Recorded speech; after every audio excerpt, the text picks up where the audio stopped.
Man, I tell you what, nothing makes racist white people more pissed off than me, a white person, trying to educate about racism and trying to educate about what white privilege is and all these things. Y'all know what really grinds my gears is when a random ass white person will come up to me, just random, stranger, don't know him, I'll be in public, and him or her will say, or her and him will say, you know, some racist shit under their breath. Just because I'm white, they think it's okay to, like, you know, say some slick shit. And 9 times out of 10, it's towards black people. So, unfortunately, this happens. And no, I'm not one of the white people you can do that to. I will call you out on your shit. Back in the day, you would say some random racist ass shit. I'd probably just like kind of laugh it off because I'm like, maybe they're just, you know, jokey. Now I will call you out on your bullshit. I'm not laughing. It's not funny because you're actually being serious about what you say.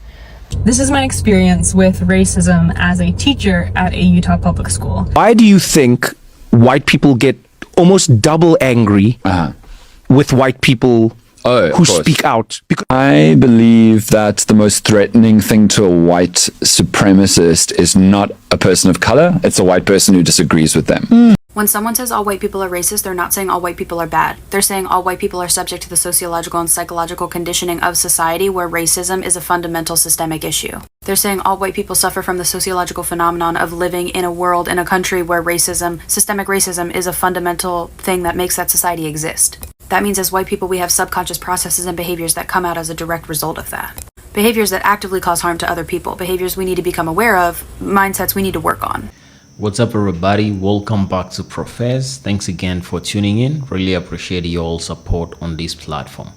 Alright, on today's episode we are looking at these white folks actually exposing their own to the public, especially because some people, random people, would actually approach them, or even friends and family members would actually approach them and confess some racist things to them, racist rhetoric to them, because they're white, thinking that they're just going to get away with it just because the person you are actually confessing this to is your fellow white person. But the people on this video are actually exposing them and saying that they don't actually roll with that because they would call them out on the spot just because you see that they are of the same color or the same actually community. They cannot actually accept or roll with anything that concerns racism. And this actually shows you why some people from the black communities, minority communities, and other people of color refuse to trust Caucasian people, especially trusting their kindness, because most of the time they just actually behave according to the system. They will be happy, they'll compliment you, but then again they will go and talk behind your back some things that are actually unacceptable. They'll have prejudice, rhetoric behind your back. But I want us to take a look at this video and then let me know what you think about it in the comment section. Subscribe to the channel if you're new, hit a like button. I'll be back with more commentaries after this. Man, I tell you what, nothing makes racist white people more pissed off than me, a white person, trying to educate about racism and trying to educate about what white privilege is and all these things. And it's so funny because these same people will argue with me till they are blue in the face about how they're not racist and we don't live in a racist institution and black and brown people have it so easy and racism doesn't exist anymore. But then they will turn around and say the most racist, ignorant, vile shit you've ever heard in your life. The disconnect is amazing. And this is why I make content like this, because it's so important, because we do live in a racist institution and we are all raised in racism as white people. This is simply a fact. And the crazy part about it is every one of us knows this. Even the ones who will sit there and fight with me to the death about it and act like it doesn't exist. Y'all know white people are racist. Y'all know about the casual racism, the casual microaggressions that we are raised in, no matter where we live in this United States of America. And this is why I will never stop. I will never stop trying to educate as a white person about racism and how we need to learn. We need to evolve. We need to do better. It's almost as if they feel like admitting to a racist institution or admitting to racism makes them this evil, terrible person. And so they would rather double down than to grow and be a good person. And that's so bad, because all that says to me is that you have a small mind and a cowardly soul. And I wish better for you than that, truly, because everything in your life will get better when you stop being so ignorant. Y'all know what really grinds my gears is when a random ass white person will come up to me, just random, stranger, don't know him. I'll be in public, and him or her will say, or her and him will say, you know, some racist shit under their breath. Just because I'm white, they think it's okay to, like, you know, say some slick shit. And 9 times out of 10, it's towards black people. So, unfortunately, this happens. And no, I'm not one of the white people you can do that to. I will call you out on your shit. Back in the day, you would say some random racist ass shit. I'd probably just like kind of laugh it off, because I'm like, maybe they're just, you know, jokey. Now, I will call you out on your bullshit. I'm not laughing. It's not funny, because you're actually being serious about what you say. For an example, when I used to work at Sprint, right? This was back in like 2016, 2017. This chick was like knocking on the door, like real hard. And we weren't even open yet. So I opened the door. I was like, whatever. What's up? We're not open yet. We're, you know, Yeah, is that colored boy here? I was like, what the fuck?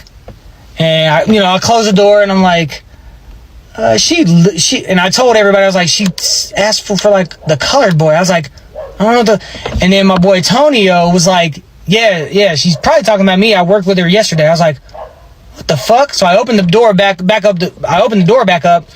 She's like, so is that colored boy in here? And I was shocked. I stood still, didn't say anything. And then I shut the door. So that was one example of me not sitting, like standing up. But I caught the racism. Fast forward to 2021. I'm at my new job, and I'm just bullshitting with my boss and my other boss, and one of the truck drivers come in, right? So the truck driver comes in, we're talking shit, blah, blah, blah. He's talking about the chicken. We usually get Gus's chicken for free, right? And he was like, yeah, those temps, they fucking took all the chicken, and the temps were black. And he's like, those, and he stopped, and I started looking at him, right? Fuck, I only got 20 seconds left. And he's like, I got a rope in my car. I turned to him, I was like, you're not gonna do a fucking thing with that rope. And then he tries to like play it off and hits me on the shoulder, like, no. Y'all, you ain't about to do shit with the rope, bum. We are all racist. Every single one of us who look like me, who are watching this video, we are racist. And let me explain what I mean by that, because if you would have told me that a few years ago, I would have come out of my corner swinging saying, no way, I am not. I have worked in the criminal justice system for decades, and I've seen the systemic racism there and fought against it. I have biracial children, and I have seen the way the world looks at my children who are of a minority race versus my children who look like me. And I would have said, no way. But here is the thing. The more I learn, the more I realize just how much I don't know. Because there are two types of racism. There's the kind of racism that comes from the hate in your heart, and I don't have that. I never have, and I suspect very many of you don't have it either. But there is another kind of racism that comes from ignorance, and that abounds in my life. Even me, who thought that I knew a lot about seeing systemic racism. But here's what I've learned. The more I learn, the more I realize how unintentionally racist I have been in so many things. And it is on us now, white people, to educate ourselves. We're never going to fully grasp what it means to live in a world where you are the minority and where the system has been set up for hundreds and hundreds of years to benefit people who look like me and to oppress people who look like my children.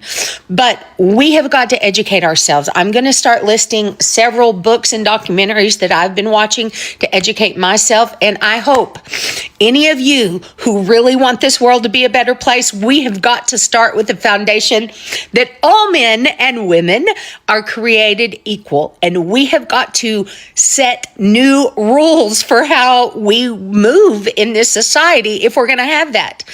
I need to apologize to the friends, the clients, the people I interacted with for so many years, because I thought I wasn't racist, and I'm not, as far as the part that comes out of hate. But the part that is born from ignorance, I'm sorry, I should have done better, and I am learning. For those of you who are watching this who are minorities, please put your advice in the comments. Books, documentaries, movies, or just your life experiences. I want to learn, and I want to help others learn, because I don't want you or your children or my children to live in a world that is designed to fail them. Okay, so let's start this series of educating ourselves in order to make this world a better place. Go love your neighbor. I was raised by racists, and I want to talk about how deep the racism is behind closed doors. It was so bad that I would literally get physically punished for listening to music by people of color. I was told that I needed to keep the bloodline pure, and if I was caught dating a person of color, that they would immediately disown me. I remember being as young as 4 years old and being asked why I wasn't friends with the white kids in my school, and being told that those are the people that I need to befriend. Thankfully, I went no contact and I don't have to deal with their hateful beliefs anymore, but I want you to know that change is possible and you don't have to believe everything that you were taught growing up. First of all, I just want to say, shout out to this woman. It takes a lot of courage for, a white woman to come online, speak out on their racist family, what they went through, what things they were saying, stuff like that. Because a lot of white people aren't like that. A lot of white people just rather don't care. They just rather just ignore it. They just, just refuse to not speak on it because they rather scared, or they just really don't care. We need more white people like her. But y'all be calling us black people, we have victims mentality. But you got a white woman coming online saying she would get in trouble for listening to black people, music, and dating a black person.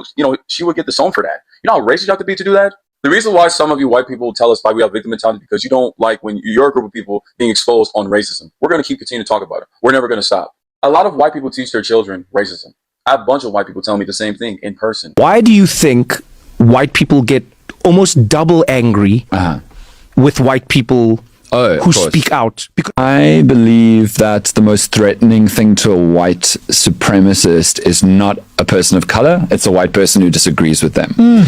Because white people listen to white people instinctively more than they listen to people of other races. And I think that is true of all different kinds of intersections. Men listen to men easily in a way they don't listen to women. Straight people listen to other straight people in a way instantly that they don't listen to queer people. So you think it's a power thing? I think that if somebody has an agenda of trying to create a world in which black people are lesser or black people like this, for white people to all agree with them with, the most threatening thing to them is a white person who goes, you're wrong. Because that white person could make other white people think, oh, maybe he is wrong. Maybe black people aren't actually like this. Maybe it's not like that. Some of them aren't doing a project for trying to convince everybody that black people are worse. Some of them just have deep-seated, unacknowledged racism within themselves. They conceive of races as teams. My team is the white team. Dan, you're white, you're on my team. Automatically. And teams compete in sport. So you need, as a white person, Dan, on the white team, we need to be working together to look after our team. If you say anything that criticizes white people, you are harming the white team's attempt to win, and you are strengthening another team's attempt to win. That is a fundamentally subliminally racist conception of how race should be most important in the way that you build power and protect. Racist white people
settle for us in the algorithm.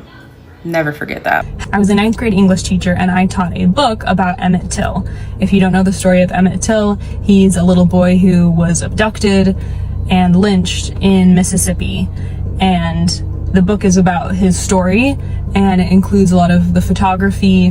His mother chose to have an open casket funeral, which made national headlines, and his killers were basically acquitted because of racism, because they weren't held accountable, and they bragged about doing it later in life.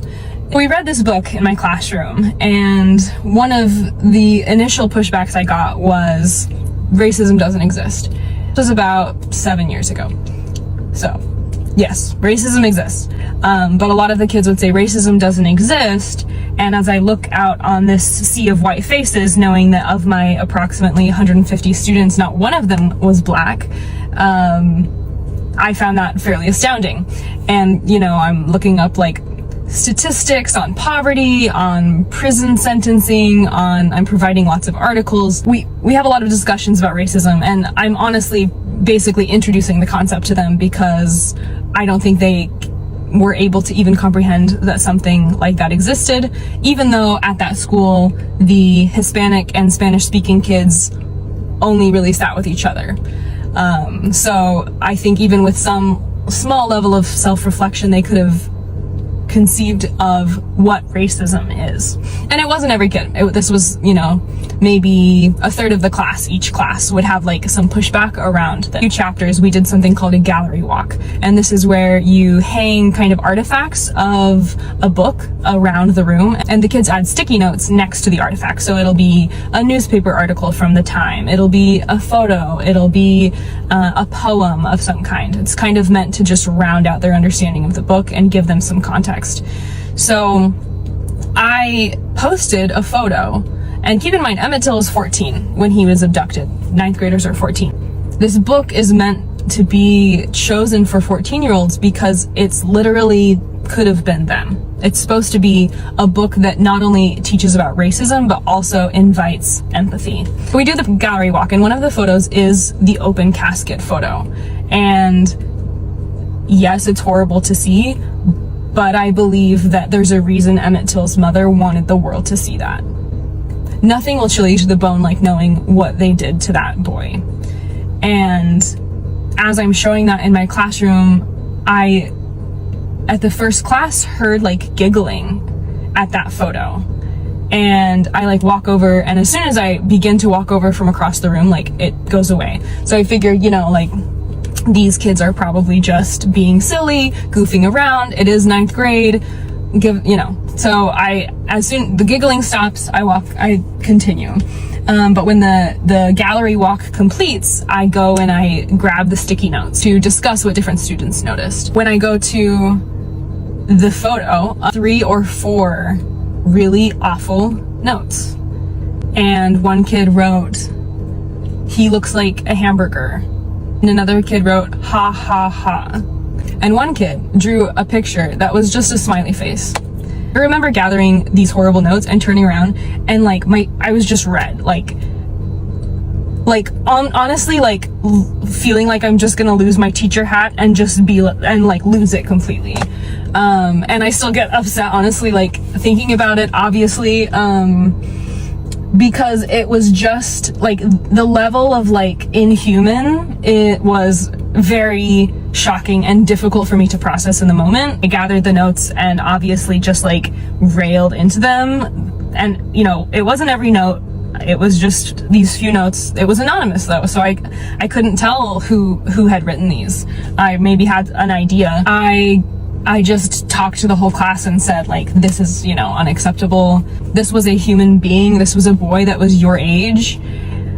And like, I don't know if I really got through. And I know you might say like, oh, boys will be boys, kids will be kids. But like, do I think that that's how they reacted to like the story of how Joseph Smith was murdered? No. I think that honestly, those kids were racist. And I think that they learned that from their parents. And I know I've heard my Mormon parents say racist things. You know, the civil rights movement wasn't actually that long ago. Racism is over. But like, ask anyone just a few decades older to recount any racist experience they've ever had or even said is not that long ago. And those kids, I believe, were racist. And even though, you know, maybe there was never like a slur used, I had enough experiences like that throughout teaching that class and throughout teaching about Emmett Till that really solidified to me like Mormon culture, even though Black people receive the right to have the priesthood, like Mormonism is still racist. Mormon is still white facing. It's a white religion for white people. The church tries to position itself as being very welcoming, obviously, but Google LDS church leadership and you're gonna see a sea of white men with like a few shades of color down at the bottom of the leadership. And honestly, the lack of human empathy of those kids still just shocks me to the bone. Taught for about 6 years. I never really had anything like that again after I left Utah. I had little things, you know, here and there, but not this thing where like it's not just one kid. I've definitely had experiences where like it's one kid, but this like group think that would persist class after class, never had that again. Assume that because we're white, we don't experience racism. And coming from a white woman, I'm only talking about my own perspective. I can't speak for Black people. I can't speak for any other race except my... You know, about 10 years ago, my best friend, who was white, called me up. He said he had just got an account with this bank and they immediately gave him a loan. He called me because he knew that I had a better paying job and I had better credit than him. So I said, yeah, I am looking for a new car. I think I'll go check it out. I went there, I got an account, and then I inquired about a loan. Now I'm working with this older white woman, and she immediately tells me that I'm not qualified for anything. So I leave. I come back about a year later with 2 jobs this time. And I'm greeted by another older white lady. She tells me that I'm still not qualified, that she needs to see more from me. So I leave. I come back a year later, this time with the best job that I've ever had, that paid more than I had ever been paid before. Also at this time, my friend is getting his second loan on a car. She looks at everything and says, that she needs to still see more. So I said, you know what, forget this. I'm going to do it on my own. So I go out and I buy my first brand new car. High interest and all. A year later, I come back to get it refinanced, and I'm greeted by a younger white woman. She takes a look and she sees everything that I've done and tells me that she just needs to see more. So I leave. About 6 months later, I decide to try one more time to get that car refinanced. This time I'm helped by a younger black gentleman. He takes a few seconds to look at everything and immediately approves me for that loan. I wonder why. Tell me as a white person when you've had any experience like that.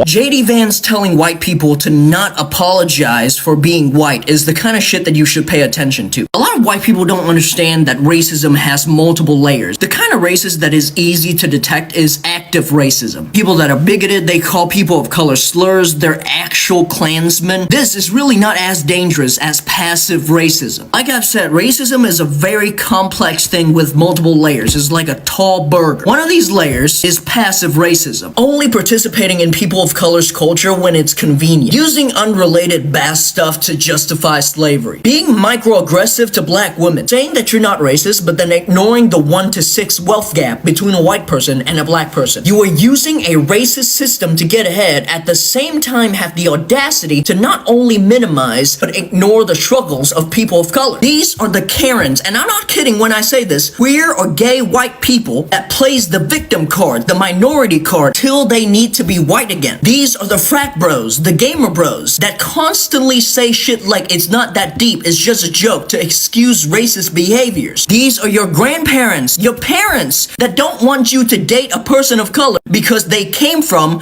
a quote-unquote uncivilized country. Sure, these people don't go around and spam slurs. Sure, they don't have a Klan hood in their closet. Sure, they have black friends. It doesn't change the fact that they are racist. A lot of white people don't understand this, so they miss a lot of this. And not only that, they excuse a lot of it. They think that other white people that do this stuff is not racist. No matter how big you think the iceberg is bigger. No matter how bad you think racism is, it's worse. If you're white, apply this same concept on modern day racism, and I promise you, you're gonna be fucking horrified. Alright guys, there you have it. Actually, this is a very important topic, especially from what we just heard, and the very important message is that it's coming from, their own, actually.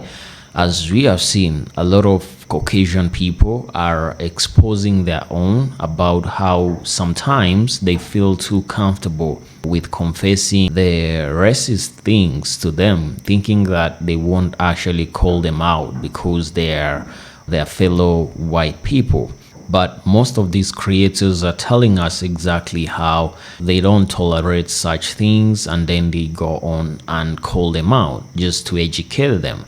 Now, the most intriguing thing that I had to listen to was the teacher telling us exactly how she felt when she was teaching her 9th grades about the open casket. I don't want to go into full details because I don't want to get this video taken down, but you have heard the story exactly. And the problem is that most of those kids actually made fun of it. They never actually understood it, and most of them try to dismiss it by saying that racism doesn't exist. Now, I'm not going to go after them kids because there is something behind the kids. Racism is actually learned and taught. It's not something that anybody actually is born with, because when you look at kids, especially very young toddlers, you will find that they most probably would, be playing together, holding each other affectionately, not even judging themselves or not even judging one another by how much they look. If they might be curious about how the other looks, but it's not coming from a point of hatred. Now, most of these kids are taught by their children. They are taught by wherever. They learn from their environments. They learn from where they grow up. And if there is something that you have actually noticed about kids, is the fact that children always like to imitate adults. And most of the time, they will pick up one or two things from adults. And when you grow up in an environment that actually is, racist towards other people, and when you grow up in an environment that actually pushes divisive ideas, most of the time these kids are gonna pick up on those. And this is exactly what I want us to talk about, because when we look at this topic, it's a very emotional topic, especially because some people are going to try to be defensive actually. And by being defensive, you become dismissive of black folks' struggle over the years. Now, a lot of people try to claim that racism of those days doesn't exist. Well, it does exist actually. It just evolved. It went from physical to being systemic. Some creators actually that did tell us about that, especially when he was looking for colognes and being rejected over and over and over again. So they no longer actually use it or apply it physically like in the old days. Right now it has gone systemic. So a lot of melanated folks and people of color still experience it, especially within the system, because the system doesn't actually favor them. The system discriminates them. The system divides them. The system doesn't actually give them enough opportunity as it does to the other communities. So that is exactly what the creators in this video are trying to usher in. And this video is just for educational purposes only, and to create awareness and to have conversations that are real and about topics and matters that are happening in real life. And if you are keen enough, you'll find that most of the time racism is actually rooted in jealousy. It's actually coming from a point of jealousy, because I don't get why you would be so invested in hating another person just because of how they look. It doesn't make sense, because these are the same very people that would be so emotional about animals, about animal rights and all that. But you want to protect an animal, you want to give care to a pet, you treat them better than your fellow human being just because of how your fellow human being actually looks like. Yeah, nobody ever treats pets any differently, because this is a German Shepherd and that is actually a bulldog or a Belgian Malinois, because it doesn't matter. They're still dogs. They're still actually pets, and most of the time they're treated equally. And when you see these people, most of these people actually seeing animal cruelty, they actually do react to it. They speak against it. Most of the time they even cry about it. But these are the same people, not necessarily every time, but most of these people would rather give more care, would rather be concerned about a pet than their fellow human being. So what is this actually with skin color? Because how can you be kind and gentle to a pet, yet you become mean to a fellow human being? It doesn't make sense. And most of the time when you see these Caucasian folks actually exposing their own, it does actually rub some people off differently, especially those that are for this idea, that are embedded within this kind of mentality. You'll find that, as one creator was actually explaining, the worst thing for a white supremacist is not even melanated folks or people of color. It's another Caucasian folks that does not actually agree with what he is talking about or what he thinks, because he is threatened about that Caucasian people or that Caucasian person actually going ahead and convincing other Caucasian people about how his ideas are actually wrong. And this is exactly what is happening, and that's why you'll find that most of the time some people get triggered But this is a very important topic that is very educational, especially when the warnings and the teachings and the real life experiences are coming from their own, because black folks have been streaming for years and they have not been heard. Most of the time they are dismissed, as being too aggressive or as being too emotional and or being too complaining. Well, let me know in the comments, guys, what do you think about today's episode? Subscribe to the channel if you're new, hit that like button, and as always, see you in the next episode.